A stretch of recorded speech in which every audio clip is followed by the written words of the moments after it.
Ces derniers temps, on a beaucoup parlé dans les médias de l'âge de Joe Biden, disant que ce serait un handicap pour lui, peut-être un handicap insurmontable dans la campagne présidentielle qui, à ce stade, devrait l'opposer à Donald Trump en novembre prochain. Ce qu'on a tendance à oublier et qu'il me semble important de rappeler, c'est qu'il mène une campagne extrêmement offensive avec des thèmes qui sont chers à l'électorat américain et dans le cadre de laquelle il s'attaque frontalement à Donald Trump. Un thème qui revient toujours sur le devant de la scène, c'est le droit à l'avortement, en disant que les démocrates vont défendre ce droit et vont empêcher qu'il soit encore plus restreint, que cela risque fort d'être le cas si les républicains reviennent au pouvoir à Washington, même après l'arrêt de la Cour suprême de juin 2022, c'est-à-dire les républicains voudraient aller encore plus loin que cet arrêt qui déconstitutionnalise ce droit. Un autre sujet sur lequel Biden insiste beaucoup, c'est le pouvoir d'achat, le fait que les Américains vivent encore les problématiques d'inflation malgré un chômage très faible, malgré une économie qui va bien. Il veut faire en sorte que les dispositions, notamment prises en compte dans l'Inflation Reduction Act, occasionnent des changements concrets dans la vie des Américains. Par exemple, contraindre les multinationales du médicament à baisser leurs prix parce qu'un certain nombre d'Américains n'arrivent plus à se soigner, ceux qui sont diabétiques par exemple ont des problèmes pour acheter l'insuline parce que ça coûte extrêmement cher. Et puis, il a voulu, et là, le Congrès, la Chambre des représentants et même le Sénat, la minorité républicaine au Sénat et la Chambre des représentants, la majorité républicaine, a bloqué cette réforme législative. Il a souhaité, Biden, mettre en place des dispositions restreignant de manière drastique l'immigration à la frontière mexicaine. C'est un sujet sur lequel les républicains sont très mobilisés, mais pour faire obstacle à Biden, ont bloqué ces dispositions au Congrès. Donc on est dans une campagne qui est offensive, et je crois que c'est ça qu'il faut retenir.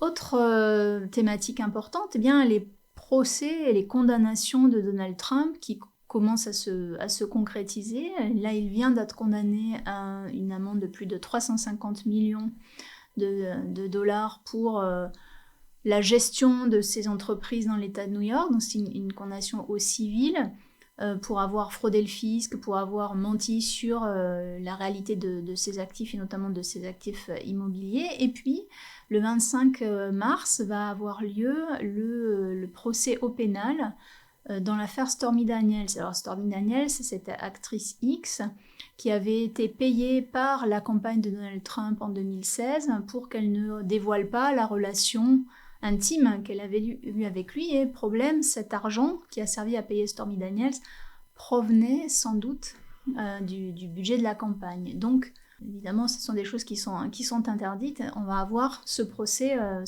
fin mars. Et puis, la Cour suprême est en train d'auditionner et de réfléchir au jugement qu'elle pourrait rendre sur l'idée que Trump bénéficierait ou pas d'une immunité présidentielle par rapport à la responsabilité qu'il a eue dans l'insurrection au Capitole le 6 janvier 2021.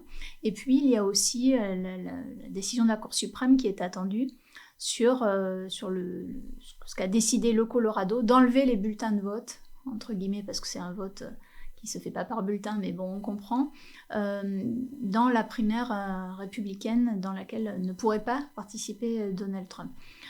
Et tout ça, en arrière-plan, c'est sa responsabilité dans les appels à la violence autour du 6 janvier 2021, mais aussi le fait qu'il a cherché à détourner le résultat de l'élection de 2020, qu'il a essayé d'empêcher la passation de pouvoir de manière tout à fait pacifique avec Joe Biden. Et donc, dans la couverture médiatique que l'on voit aujourd'hui, on revient beaucoup sur les facultés de Biden, qui, semble-t-il, a quand même toute sa tête et fait une campagne offensive. Et on revient moins sur peut-être la dangerosité des propositions de Trump et les menaces que Trump fait peser sur la démocratie, point sur lequel l'équipe de Biden insiste beaucoup. Et je crois que Trump, c'est quelqu'un qu'il faut prendre au sérieux et à la lettre, dans le sens où, quand il dit que il encouragera la Russie à attaquer les alliés de l'OTAN, ou quand il dit qu'il déportera massivement des clandestins, qu'il les enfermera dans des camps quand il arrivera au pouvoir, ou qu'il sera dictateur seulement un jour pour voir et pour s'amuser. Bon, ce sont des propos qu'il faut prendre au sérieux et sur lesquels les équipes de campagne de Biden sont fortement mobilisées. Et parce que de leur côté, elles sont dans une campagne qui est vraiment combative. Et même si beaucoup de choses peuvent se passer d'ici le 5 novembre prochain, on est dans ce schéma-là aujourd'hui.